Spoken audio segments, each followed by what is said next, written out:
Hello दोस्तों, स्वागत है आप सबका हमारे YouTube चैनल डॉक्टर्स कॉर्नर में। आज के इस पर्टिकुलर वीडियो में हम एक इम्पोर्टेंट टॉपिक रीनल फिजियोलॉजी से related transport maximum for glucose के बारे में डिस्कशन करेंगे, जिसे हम शॉर्ट फॉर्म में TMG भी लिखते हैं।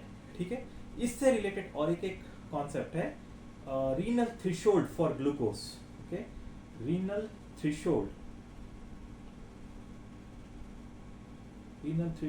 For glucose. ठीक है, ये भी एक इम्पोर्टेंट कॉन्सेप्ट है। फिर और एक रिलेटेड है रीनल स्प्ले या splay in the renal curve. Okay, ये बहुत एक इम्पोर्टेंट कॉन्सेप्ट्स हैं जो कि फिजियोलॉजी सब्जेक्ट में किडनी से रिलेटेड हैं और उससे रिलेटेड ये ग्राफ है। तो ये ग्राफ समझने के लिए, ये कॉन्सेप्ट समझने के लिए हम पहले थोड़ा बेसिक बैकग्राउंड पे जाएंगे, फिर बाद में हम फाइनली ये कॉन्सेप्ट्स पे आज हम डिस्कशन करेंगे। ठीक है, और क्लिनिकली ये इंपॉर्टेंट है। ब्लड ग्लूकोज लेवल यहाँ पे ज़्यादा होता है, जैसे कि डायबिटीज मेलाइटस, जिसमें यूरिन में ग्लूकोज आ जाता है। तो यूरिन में कैसे ग्लूकोज होता है, क्योंकि नॉर्मल इंसान में जब अगर नॉर्मल ब्लड शुगर लेवल है तो यूरिन में ग्लूकोज नहीं आता। तो यूरिन में ग्लूकोज कब आता है और वो कैसे आता है, वो हम आज डिस्कशन करेंगे। ठीक है, तो चलिए कुछ बेसिक्स के बारे में डिस्कशन करते हैं। तो जैसे आपको पता होगा, किडनीज में तकरीबन 1 मिलियन नेफ्रॉन्स होते हैं। 1 मिलियन यानी कि 10 लाख।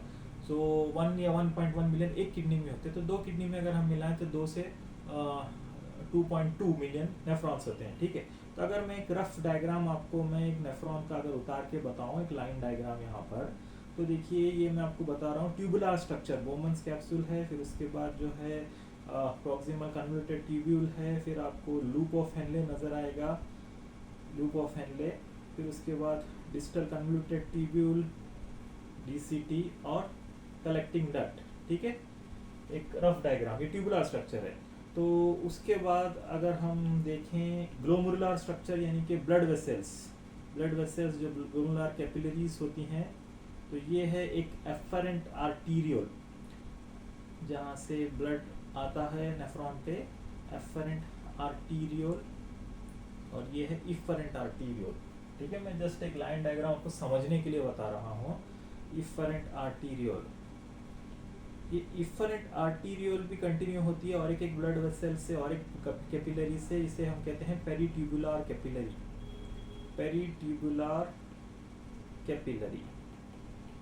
या पेरिट्यूबुलर कैपिलरीज। ठीक है, तो बेसिकली ये भी कैपिलरी से फिर कंटिन्यूस होती है पेरिट्यूबुलर कैपिलरीज। ठीक है, तो आपको 4 इंपॉर्टेंट कॉन्सेप्ट्स यूरिन फॉर्मेशन में पता होनी चाहिए आज के इस डिस्कशन को समझने के लिए। पहला है फिल्ट्रेशन, फिर दूसरा आता है एक्सक्रीशन क्या है, फिर उसके बाद आता है रीअब्जॉर्प्शन, ये 3 इंपॉर्टेंट है। चौथा फिर भी आपको पता होनी चाहिए, सीक्रीशन। ठीक है, ये 4 इंपॉर्टेंट टॉपिक शायद आपको पता होंगे अगर रीनल फिजियोलॉजी आपने अगर पढ़ी हो। फिर भी मैं आपको आज के इस टॉपिक को डिस्कशन करने के लिए ये फिर से रिवाइज कर देता हूँ जस्ट। ठीक है, फिल्ट्रेशन किसे कहेंगे? फिल्ट्रेशन देखिए, जैसे ब्लड से जो है नेफ्रॉन्स के यहाँ पर जो ग्लोमेरुलर कैपिलरीज है, यहाँ पे वोमन्स कैप्सूल से ब्लड से फिल्टर होता है। क्या क्या चीज़ें फिल्टर होती हैं? एक तो देखिए सोडियम फिल्टर होता है, क्लोराइड भी फिल्टर होता है, ग्लूकोज भी फिल्टर होता है, हाँ, वाटर भी फिल्टर होता है, उसी तरह बाइकार्बोनेट, बहुत से स्ट्रक्चर्स फिल्टर्ड होते हैं। ठीक है, तो इस क्रिया को क्या है? फिल्ट्रेशन कहते हैं। यहाँ से जो भी ब्लड से या प्लाज्मा से मोस्ट स्पेसिफिकली यहाँ पे जाते हैं, तो उसमें फिल्ट्रेशन से रिलेटेड एक कॉन्सेप्ट है जिसे कहते हैं GFR, ग्लोमेरुलर फिल्ट्रेशन रेट। तो नॉर्मली ग्लोमेरुलर फिल्ट्रेशन रेट होता है नॉर्मल इंसान में, नॉर्मल किडनीज के 125 ml पर मिनट, यानी कि 1 मिनट में जो है 125 ml जो है प्लाज्मा फिल्टर होता है। कहाँ पर? ये ग्लोमेरुलर कैपिलरीज मेम्ब्रेन और बोमन्स कैप्सूल का जो मेम्ब्रेन है, यहाँ पर ग्लोमेरुलर मेम्ब्रेन के बीच में। ठीक है, अगर हम उसको 24 आवर्स में देखेंगे तो ये 125 ml को रफली होता है 180 लीटर्स पर डे, यानी एक दिन में 180 लीटर जो है प्लाज्मा फिल्टर होता है किडनीज के, एक नेफ्रॉन में नहीं, पूरे नेफ्रॉन्स, दोनों किडनीज के जितने भी मिलियन नेफ्रॉन्स हैं टोटल मिलाकर जो है 180 लीटर, याद रखिए 180 लीटर्स जो है 24 घंटे में फिल्टर होता है। ये एक फर्स्ट कॉन्सेप्ट है फिल्ट्रेशन का। ठीक है, सेकेंड कॉन्सेप्ट है एक्सक्रीशन का। फिल्टर होने के बाद अल्टीमेटली देखिए किडनी का फंक्शन क्या है, यूरिन बनाना होता है, ठीक है। तो फिल्टर होने के बाद अल्टीमेटली यहाँ पे यूरिन बनता है, ठीक है। तो ये यूरिन बनाने की क्रिया को हम एक्सक्रीशन कहते हैं। तो ये जो फिल्टर का जो वेस्ट मटेरियल होता है अल्टीमेटली यूरिन के जरिए निकल जाता है, ठीक है। तो ये यूरिन कितना बनता है एक दिन में, ये तकरीबन ऑन एन एवरेज अगर हम देखें तो 1.5 लीटर्स पर डे, इसे कहते हैं एक्सक्रीशन, जो कि सेकंड कॉन्सेप्ट है। तो 1.5 लीटर्स पर डे एवरेज है, हाँ वो वेरी करता है। अगर 3.5 लीटर्स के ज्यादा हो तो उसे हम पॉलीयूरिया कहेंगे, ठीक है। ये एक सेकंड कॉन्सेप्ट हो गया। थर्ड और मोस्ट इंपॉर्टेंट कॉन्सेप्ट है रीअब्जॉर्प्शन, ठीक है। रीअब्जॉर्प्शन क्या है, तो जो भी यहाँ पर देखिए 180 लीटर्स जो फिल्टर्ड होता है एक दिन में 24 घंटे में, या 125 ml पर मिनट होता है, वो तकरीबन जो है रीअब्जॉर्ब हो जाता है। 65% जो है यहाँ पर प्रॉक्सिमल कन्वोल्यूटेड ट्यूब्यूल में रीअब्जॉर्ब होता है, थोड़ा डिस्टल कन्वोल्यूटेड ट्यूब्यूल से रीअब्जॉर्ब हो जाता है, थोड़ा कलेक्टिंग नट थोड़ा थोड़ा रीअब्जॉर्ब होकर अल्टीमेटली वापस ब्लड में आ जाता है, पेरिट्यूबुलर कैपिलरीज में, यानी इसके जो करीब में जो ब्लड है। तो इस प्रोसेस को या इस क्रिया को हम रीअब्जॉर्प्शन कहते हैं, यानी कि जो भी यहाँ पे गया प्रॉक्सिमल कन्वोल्यूटेड ट्यूब्यूल में ज्यादातर रीअब्जॉर्प्शन होता है, प्रॉक्सिमल कन्वोल्यूटेड ट्यूब्यूल में, फिर उसके बाद ये लूप ऑफ हेनले में कुछ होगा, या सॉरी कुछ होता है, और फिर उसके बाद डिस्टल कन्वोल्यूटेड ट्यूब्यूल, फिर कलेक्टिंग डक्ट। तो इस प्रोसेस को हम कहते हैं रीअब्जॉर्प्शन। तो 65% तकरीबन रीअब्जॉर्प्शन जो है ना यहाँ पर होता है, ओके। ग्लूकोज का 100% रीअब्जॉर्ब होता है, वो भी हम आज डिस्कशन करेंगे। तो ये थर्ड इंपॉर्टेंट प्रोसेस है रीअब्जॉर्प्शन। चौथा है सिक्रीशन। तो बास सब्सटेंसेस जो है ब्लड से वापस रीनल ट्यूब्यूल के अंदर सीक्रेट करते हैं, हो जाते हैं, ओके। या यहाँ से जो भी है ब्लड या इंटरस्टिशियल फ्लूइड्स के अंदर से ट्यूब्यूल के अंदर चले जाते हैं रीनल ट्यूब्यूल्स। रीनल ट्यूब्यूल से प्रॉक्सिमल कन्वोल्यूटेड ट्यूब्यूल है, लूप ऑफ हेनले है, डिस्टल कन्वोल्यूटेड ट्यूब्यूल है, या कलेक्टिंग डक्ट है, कलेक्टिंग ट्यूब्यूल से कहते हैं। तो इसके अंदर जो जाते हैं इस क्रिया को कहते हैं सिक्रीशन। तो ये 4 इंपॉर्टेंट प्रोसेस होते हैं यूरिन फॉर्मेशन के दौरान। तो ये इंपॉर्टेंट याद रखिए, क्योंकि हमें आज का जो हम कर्व, जो आज का जो टॉपिक है, हाँ TUMG, तो ये है यहाँ पे हम फिल्ट्रेशन है, फिर रीअब्जॉर्प्शन कर्व है, एक्सक्रीशन कर्व हम देख रहे हैं। तो ये अभी आपको कॉम्प्लेक्स नजर आएगा, लेकिन हम इसको अभी सिंप्लीफाई करेंगे, उसके लिए और भी बेसिक्स जानेंगे। उसके लिए और बेसिक जानने के लिए हम क्या करेंगे, ग्लूकोज का जो है ट्रांसपोर्ट कैसे होता है नेफ्रॉन में वो देखते हैं, यानी ग्लूकोज का रीअब्जॉर्प्शन कैसे होता है, कैसे नेफ्रॉन्स में जैसे ब्लड से लेके यूरिन तक कैसे जाता है, ठीक है। तो अभी उसके लिए भी मैं फिर से आपको एक लाइन डायग्राम उतार दूं नेफ्रॉन का, तो कैसे ग्लूकोज जाता है। तो फिर से यहाँ पे मैं बोमन्स कैप्सूल उतार रहा हूँ नेफ्रॉन की, फिर उसमें प्रॉक्सिमल कन्वोल्यूटेड ट्यूब्यूल है, ओके। फिर उसके बाद वही उसको कंटिन्यू होगा लूप ऑफ हेनले से, फिर उसके बाद जो है distal convoluted tubule, collecting duct, और अल्टीमेटली जो है यूरिन निकलता है, ठीक है, यहाँ से। तो जो भी वेस्ट मटेरियल ये होकर ट्यूब्यूल्स के जरिए निकलता है, और यहाँ पर प्रॉक्सिमल कन्वोल्यूटेड ट्यूब्यूल्स के सॉरी ऊपर है बोमन्स कैप्सूल, और यहाँ पर है मेन आपका ग्लोमेरुलर कैपिलरीज, यहाँ पे अफरेंट आर्टीरियल है, यहाँ पे इफरेंट आर्टीरियल है। तो अल्टीमेटली जो है इस आर्टीरियल से फिल्ट्रेशन होता है, और फिल्ट्रेशन से इधर आता है। तो अभी हम मोर स्पेसिफिकली ग्लूकोज की बात करेंगे। तो ग्लूकोज कितना कैसे फिल्टर होता है।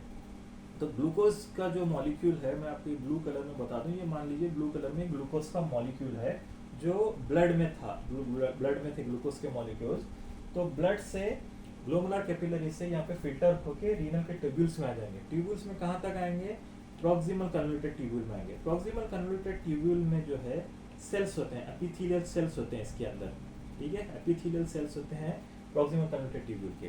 तो ये जो ग्लूकोज मॉलिक्यूल्स हैं, ये प्रॉक्सिमल कन्वोल्यूटेड ट्यूब्यूल से होते हुए ये एपिथेलियल सेल्स के जरिए से अंदर आकर ये बाहर निकल जाते हैं इंटरस्टिशियल फ्लूइड में, और अल्टीमेटली जो है पेरिट्यूबुलर कैपिलरीज के अंदर ये ग्लूकोज मॉलिक्यूल्स चले जाते हैं, ठीक है।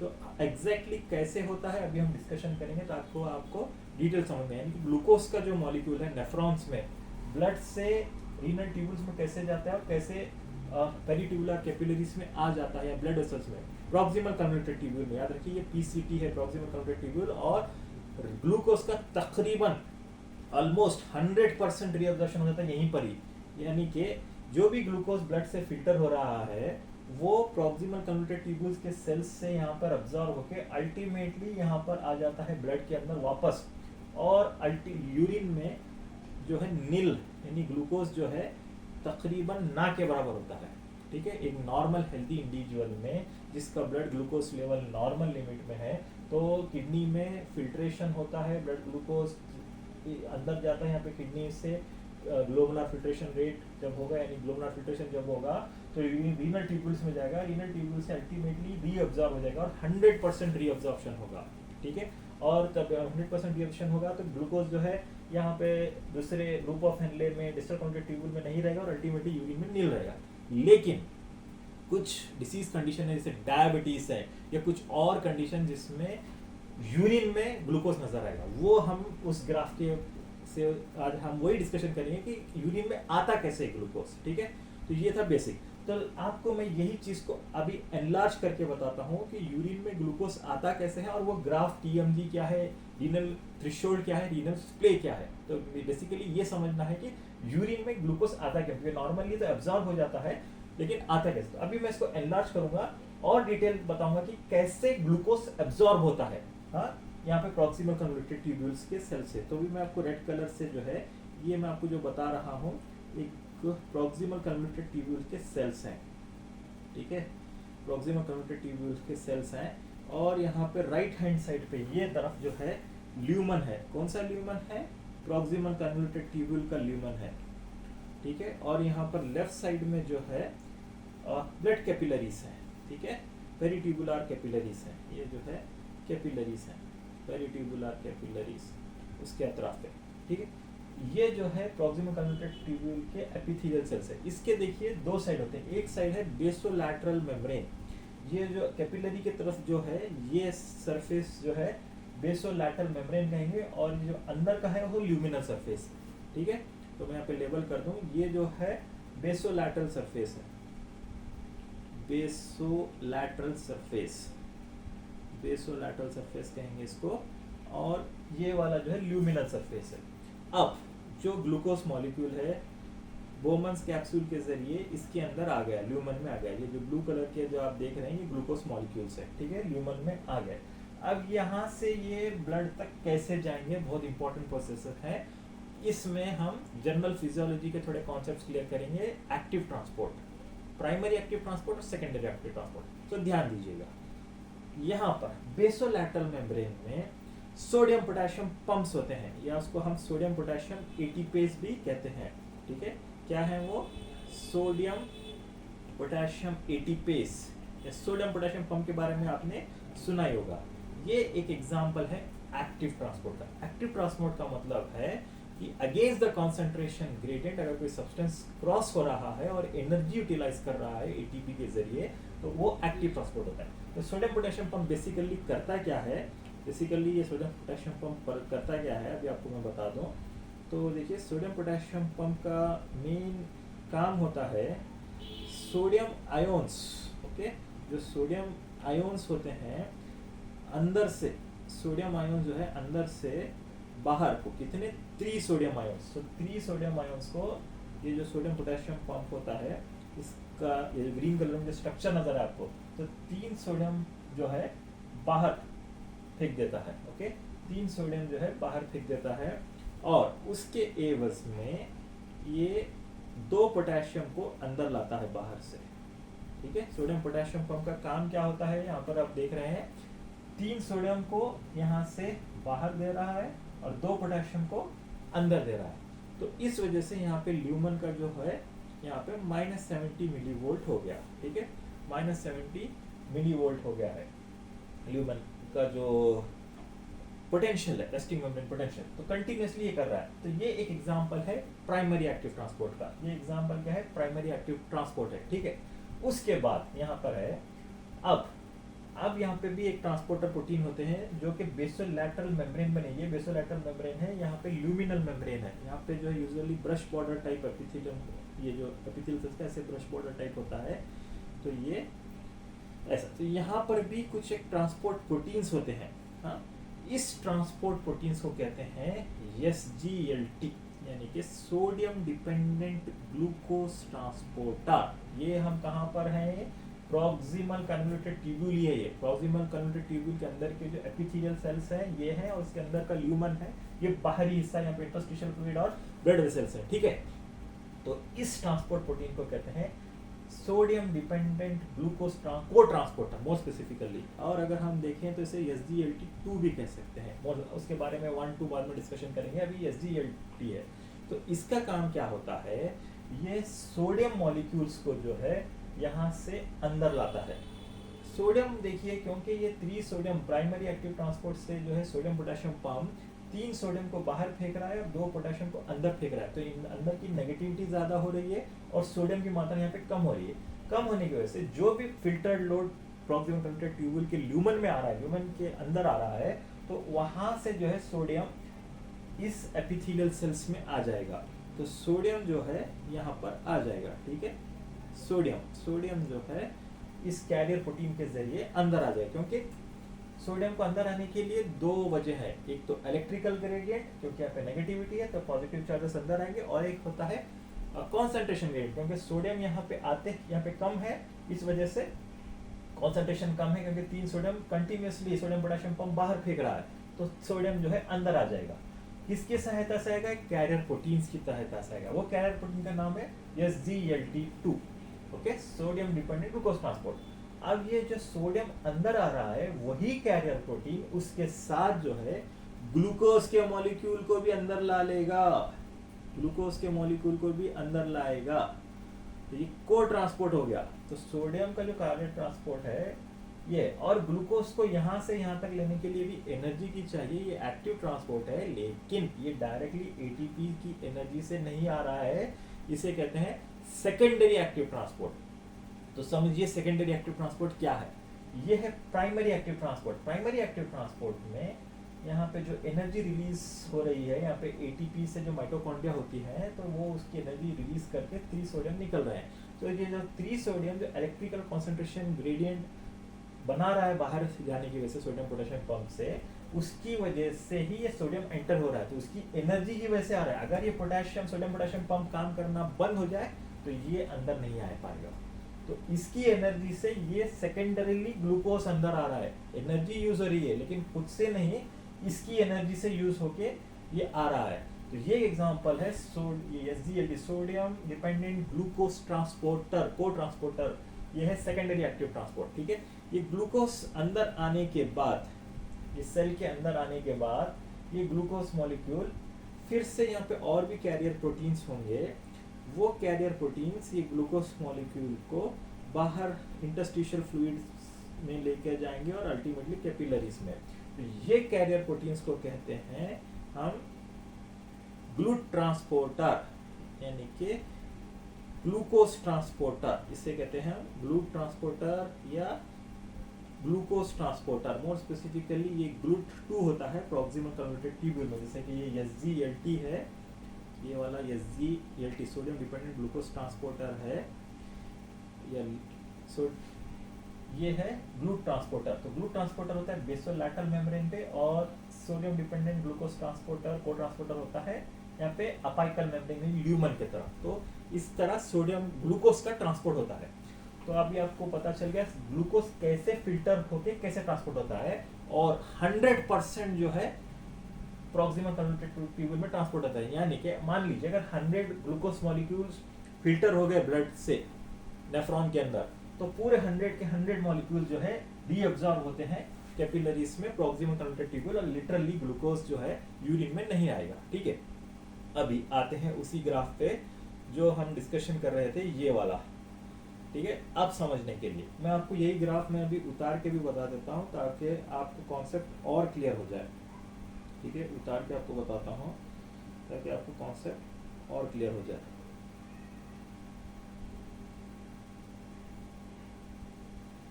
ठीक है, तो देखिए एक्स एक्सिस में हम देखते हैं plasma glucose concentration. X axis में क्या है, प्लाज्मा ग्लूकोज कॉन्सेंट्रेशन, यानी कि ब्लड में, ब्लड के प्लाज्मा में कितना ग्लूकोज है, ग्लूकोज की मात्रा है, ये मिलीग्राम पर 100 ml या डेसीलीटर भी कह सकते हैं, प्लाज्मा ग्लूकोज कॉन्सेंट्रेशन पर 100 ml, ठीक है।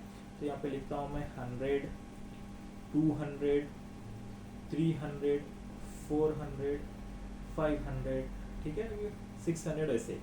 और यहाँ पर जो है फिल्ट्रेशन या एक्सक्रीशन रेट मिलीग्राम पर मिनट में, ठीक है। यहाँ पर जो है मिलीग्राम पर मिनट में जो भी, अभी हम 3 इसमें ग्राफ बता रहे हैं, फिल्ट्रेशन का, एक एक्सक्रीशन का, एक रीअब्जॉर्प्शन का। यहाँ पे 100 मिलीग्राम पर मिनट, ठीक है, 200, 300, 400, 500, ठीक है, ये है ग्राफ। तो अभी मैं आपको पहले एक पिंक कलर में फिल्ट्रेशन का ग्राफ उतार के बताता हूँ। फिल्ट्रेशन का, ये वाला फिल्ट्रेशन का। तो फिल्ट्रेशन का ग्राफ क्या है और उसका सिग्निफिकेंस क्या है। मान लीजिए अगर ब्लड ग्लूकोज लेवल 100 mg है, जो कि नॉर्मल होता है एवरेज, अगर 100 अगर ब्लड में है तो फिल्ट्रेट कितना होगा। फिल्ट्रेशन यानी कि हमने पहले ही डिस्कशन किया था फिल्ट्रेशन का प्रोसेस, ये वाला फर्स्ट प्रोसेस, यानी कि ग्लोमेरुलर फिल्ट्रेशन रेट जो कि 125 ml पर मिनट होता है, ठीक है। तो अगर 125 ml पर मिनट होता है तो कितना ग्लूकोज फिल्टर होगा। तो यूजुअली जितना है 80 मिलीग्राम पर मिनट इंटू 125 ml पर मिनट, ठीक है। अगर हम इसको करेंगे वैसे, तो अगर 100 मिलीग्राम ब्लड ग्लूकोज है तो तकरीबन 100 मिलीग्राम पर मिनट वो फिल्टर होगा। फिल्टर यानी कि ग्लोमेरुलर बेसमेंट मेम्ब्रेन और बोमन्स मेम्ब्रेन से नेफ्रॉन के अंदर आ जाएगा, प्रॉक्सिमल कन्वर्टेड ट्यूब्यूल तक आ जाएगा बोमन स्पेस से। तो अगर 100 अगर उसका है नॉर्मल तो 100 आएगा, यानी लीनियर रिलेशन। फिर अगर उसका लोड बढ़ जाए, 200 है तो 200 आ जाएगा, 300 है तो 300, 4 है तो 4 है, 500 है तो 500, तो उसका लीनियर रिलेशनशिप है। तो ये जो मैं आपको ग्राफ उतार के बताया हूँ ये है फिल्ट्रेशन का, ओके, फिल्ट्रेशन, ओके, फिल्ट्रेशन का ग्राफ है। यहाँ पर भी है, देखिए फिल्टर्ड लोड। तो उसका माने क्या है, अगर 100 mg ब्लड ग्लूकोज है तो उसका फिल्ट्रेशन 100 mg पर मिनट होगा, फिल्टर होगा 200, यानी जितना अगर ब्लड ग्लूकोज की मात्रा बढ़ेगी उसके उतना वो फिल्टर्ड हो जाएगा पूरा का पूरा। अगर 500 भी ब्लड ग्लूकोज है तो 500 भी फिल्टर होगा, यानी लीनियर कर्व है।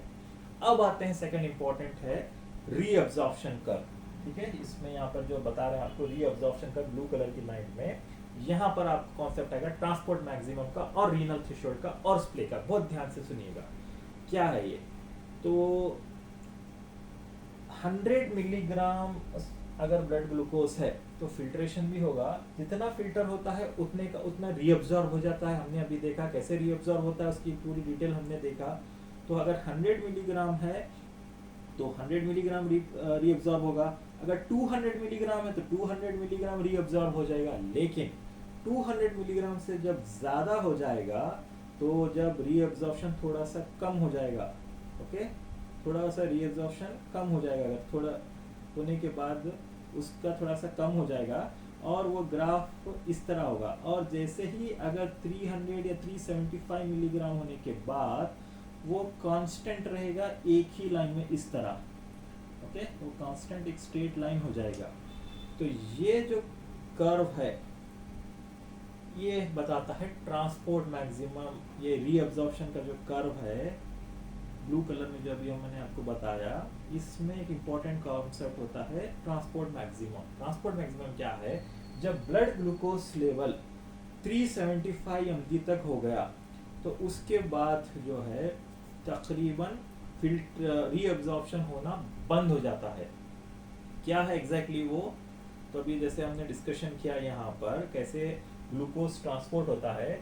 अगर 100 mg यानी कि अगर मान लीजिए 100 मॉलिक्यूल्स ग्लूकोज के आ रहे हैं तो 100 का 100 रीअब्जॉर्ब हो जाता है। 200 मॉलिक्यूल्स अगर आ रहे हैं ब्लड से तो 200 के 200 रीअब्जॉर्ब होगा। लेकिन 200 के बाद मान लीजिए 250 आया तो पूरा 250 रीअब्जॉर्ब नहीं होगा, 200 होगा, 50 नहीं होगा। 50 जो है शुगर, 50 की जो ग्लूकोज के मॉलिक्यूल यूरिन के अंदर बन के नेफ्रॉन के अंदर बाहर चले जाएंगे, ठीक है, वो है कॉन्सेप्ट। और अगर 300 मिलीग्राम हुआ तो जस्ट 200 ही ऑब्जर्व हुआ है, क्योंकि यहाँ जो ग्लूकोज का जो ट्रांसपोर्ट मैकेनिज्म है ग्लूकोज के ट्रांसपोर्ट प्रोटीन से होते हैं। तो ये जो ट्रांसपोर्ट प्रोटीन पूरे सैचुरेटेड हो जाते हैं, सैचुरेटेड यानी यूटिलाइज हो जाते हैं, उनकी एक मैक्सिमम कैपेसिटी होती है ट्रांसपोर्ट करने की। तो उस मैक्सिमम कैपेसिटी को ट्रांसपोर्ट करने की से कहते हैं TMG, transport maximum for glucose, ठीक है। तो ग्लूकोज की जो ट्रांसपोर्ट मैक्सिमम की जो कैपेसिटी है वो है 375 mg। जैसे कि अगर 375 mg अगर आ गया मेल्स में अगर 375 mg blood glucose level, blood glucose से यूरिन के जो प्रॉक्सिमल कन्वर्टेड ट्यूब्यूल में 375 mg अगर ग्लूकोज आ गया तो वो रीअब्जॉर्ब नहीं होगा, और उसके ऊपर जो भी आएगा, मान लीजिए 400 हो गया, 500 ब्लड ग्लूकोज है, वो यूरिन के से एक्सक्रीट हो जाएगा। तो ट्रांसपोर्ट मैक्सिमम क्या है, टीएमजी क्या है, मैक्सिमम लेवल है जहां पर पूरे सैचुरेटेड हो जाते हैं। ओके 375 mg पे है, और 300 या 350 mg फीमेल्स में होता है, मेल्स में 375 mg। तो ट्रांसपोर्ट मैक्सिमम का जो वैल्यू है इट इज 375 mg। यानी अगर ब्लड ग्लूकोज लेवल 375 mg है तो वो यूरिन में ग्लूकोज दिखाएगा और पूरे का पूरा रीअब्जॉर्ब नहीं होगा। यानी 375 होगा तो जस्ट 200 या 250 रीअब्जॉर्ब होगा, बाकी का पूरा यूरिन में जाएगा। 400 अगर ब्लड ग्लूकोज है तो पूरे का पूरा रीअब्जॉर्ब नहीं होगा, पूरा जो है यूरिन में चला जाएगा। उसके ऊपर का जो भी एक्स्ट्रा जो भी ग्लूकोज आ रहा है वो रीअब्जॉर्ब नहीं होगा और यूरिन के जरिए चला जाएगा। ठीक है, तो ये कहेंगे ट्रांसपोर्ट मैक्सिमम। लेकिन प्रैक्टिकली हम क्या देखते हैं, जब 200 मिलीग्राम ब्लड ग्लूकोज लेवल होता है तभी यूरिन में नजर आता है, उसे कहते हैं रीनल थ्रेशोल्ड। रीनल थ्रेशोल्ड क्या है, एक्सक्रीशन है। एक्सक्रीशन चलिए आपको मैं फिर से एक नेफ्रॉन का डायग्राम बता दूं ताकि आपको कॉन्सेप्ट फिर से क्लियर हो जाए। तो आपको यहाँ पे उतार के बता देता हूँ। देखिए ये है ग्लोमुलस, ठीक है, ग्लोमुलस है, फिर प्रॉक्सिमल कन्वोल्यूटेड ट्यूब्यूल है, फिर वो जो भी है एक रफ डायग्राम है नेफ्रॉन का। तो अल्टीमेटली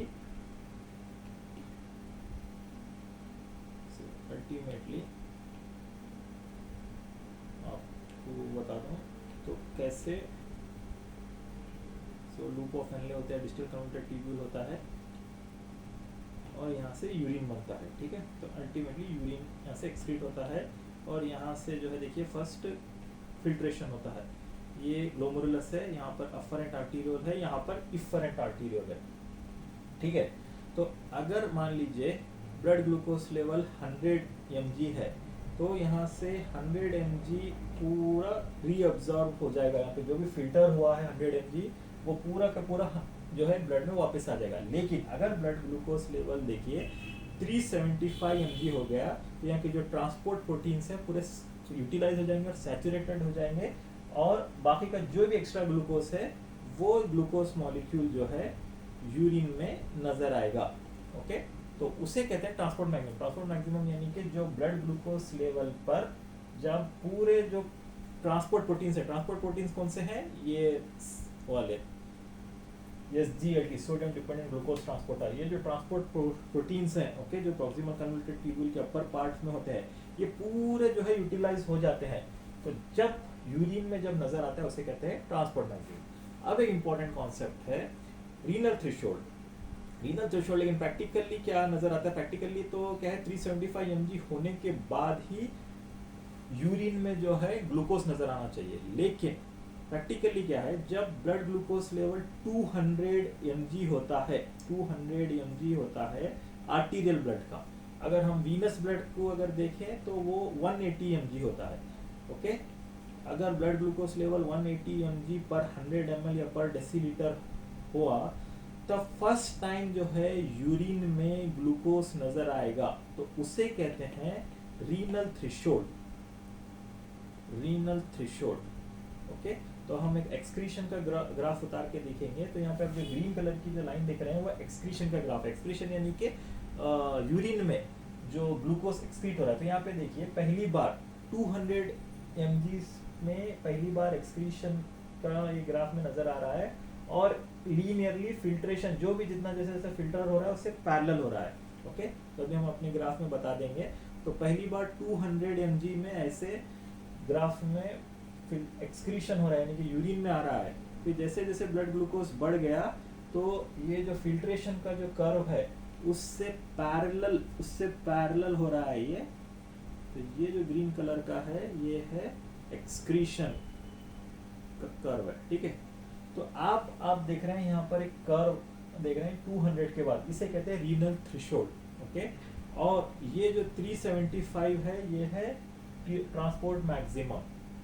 ओके, और जो आपको ये कर्व है ये एग्जैक्टली स्ट्रेट नहीं है, यानी कि एक पर्टिकुलर पॉइंट आने के बाद एग्जैक्टली स्ट्रेट नहीं हो रहा है। यहाँ पर जो है 200 होने के बाद थोड़ा सा कर्व होकर 375 के बाद एग्जैक्ट स्ट्रेट हो रहा है। इसे कहते हैं, ये deviation from the normal deviation, ये जो कर्व को इसे कहते हैं रीनल स्प्ले। स्प्ले है रीअब्जॉर्प्शन कर्व। ये स्प्ले का वजह क्या है? इसकी वजह है, देखिए किडनीज में काफ़ी नेफ्रॉन्स होते हैं, काफ़ी नेफ्रॉन्स होते हैं। हर देखिए इसके तरह काफ़ी नेफ्रॉन, ये एक नेफ्रॉन है, इसकी तरह काफ़ी मिलियंस ऑफ नेफ्रॉन है।